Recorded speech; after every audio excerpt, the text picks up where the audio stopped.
ចង់រៃមកដេញតាម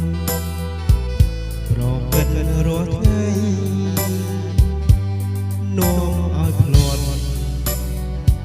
ក្នុងភាពអន្តកាលតែគុណនៃទ្រង់ធ្ងន់លើងប្រមាណទ្រង់ប្រងប្រទានឲ្យខ្ញុំរួចបនដាសា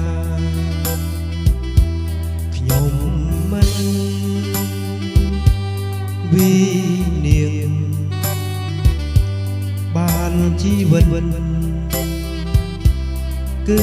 ដោយសារព្រះបនទូទ្រង់ប្រ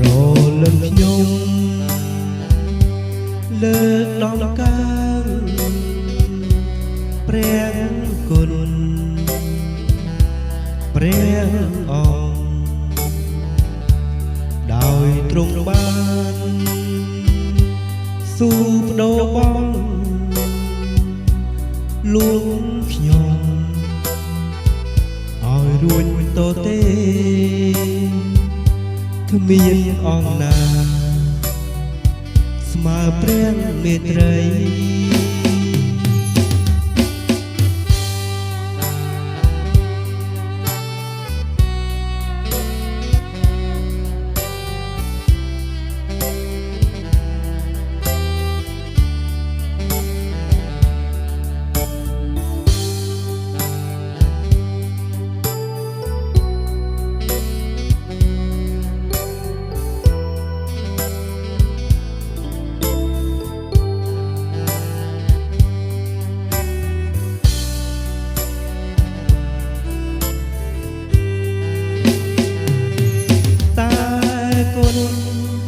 នៃទ្រង់ធ្ងន់លើងប្រមាណទ្រង់ប្រងប្រទានឲ្យខ្ញុំរួចបនដាសាខ្ញុំមិនវិនាង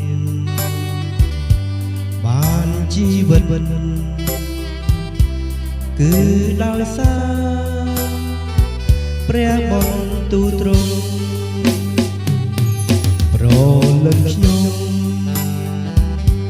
លើកដំកើងព្រះគុណព្រះអង្គដោយទ្រង់បានស៊ូបដូរបងលួងខ្ញុំឲ្យរួចតទេគ្មានអង្គណា